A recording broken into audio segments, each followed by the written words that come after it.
हस्ताक्षर कर रहे हैं, खुद साइन कर रहे हैं। कोई जांच पड़ताल किसी चीज की जरूरत नहीं है। उनको निर्देश मिला है कि बस आप काम शुरू करिए और भाजपा के वोटर्स को चिन्हित करके बचा लीजिए और बाकी भाजपा विरोधी वोटर्स को हटाइए।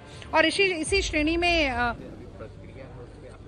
देखिए, मोदी जी ने ईसी को इलेक्शन कमीशन छोड़ा कहाँ है। ईसी तो अब इलेक्शन चोरी शाखा बन गया है।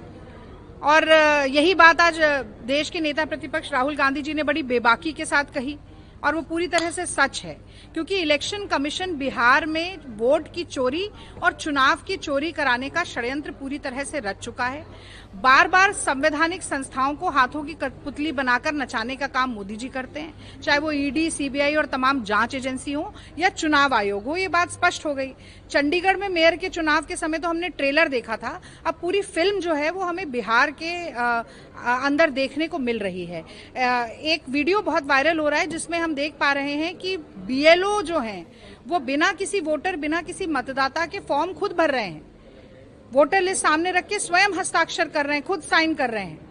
कोई जांच पड़ताल किसी चीज की जरूरत नहीं है। उनको निर्देश मिला है कि बस आप काम शुरू करिए और भाजपा के वोटर्स को चिन्हित करके बचा लीजिए और बाकी भाजपा विरोधी वोटर्स को हटाइए। और इसी श्रेणी में चुनाव आयोग ने कह दिया कि 35 लाख लोग तो घर पर ही नहीं मिले। कैसे नहीं मिले? कौन लोग थे? क्या वहां कोई नोटिस लगा? जो लोग मिले हैं क्या उनको कोई रसीद मिली है? कुछ नहीं है, बस अपनी मनमर्जी है, जैसा चाहें वैसा करेंगे और नाम काटते जाएंगे। अब आप कह रहे हैं कि घर नहीं मिले तो 35 लाख लोगों के काट दिए नाम क्योंकि वो कहीं और चले गए हैं। तो मोदी जी दिल्ली में रहते हैं, गुजरात में वोट देते हैं, बनारस से चुनाव लड़ते हैं, उनका भी नाम काटिएगा क्या? अब आधार जो है वो निराधार हो गया। पहले तो रिप्रेजेंटेशन ऑफ पीपल्स एक्ट में पूरा संशोधन किया, अनुच्छेद 23(4) लेकर आए, उसको एक मान्य प्रमाण पत्र बनाया और आधार के आधार पर 11 और पहचान पत्र बनाए जा सकते हैं, पर अब आधार निराधार है। क्योंकि और ये सारी प्रक्रिया इसलिए हो रही है क्योंकि मोदी जी को समझ आ गया है कि इस बार चुनाव हार रहे हैं और बहुत बुरी तरह से हार रहे हैं और उनका सिंहासन जो है वो डोलने वाला है। तो साम दाम दंड भेद येन केन प्रकारेण किसी तरीके से बचा लें, इस जद्दोजहद में लगे हुए हैं। बिहार के कानून व्यवस्था को लेकर देखिए, बिहार में जंगल राज है। जिस जंगल राज का खौफ नीतीश बाबू ने दिखाया जनता को और वोट बटोरा, वो आज बिहार की सच्चाई बन गई है, अतिशयोक्ति नहीं है। गुंडा राज कह लीजिए, रावण राज कह लीजिए, जंगल राज कह लीजिए, अपराधियों का मनोबल पूरा ऊपर पहुंचा हुआ है और आम आदमी जो है वो डर के साये में जी रहा है।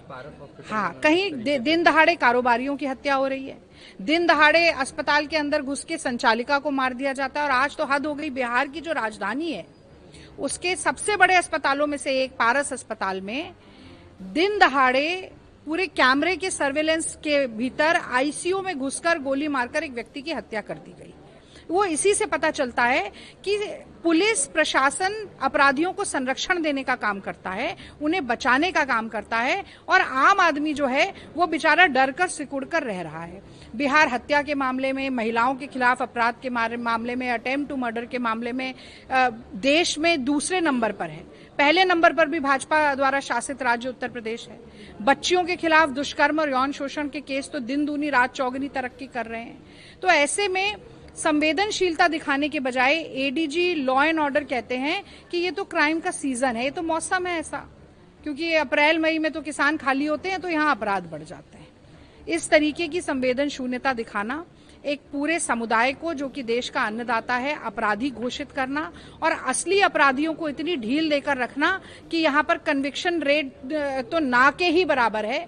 मैं समझती हूँ इसी लचर व्यवस्था को सुधारने के लिए भी जनता कहीं ना कहीं राजद और कांग्रेस की सरकार को जिताने वाली है।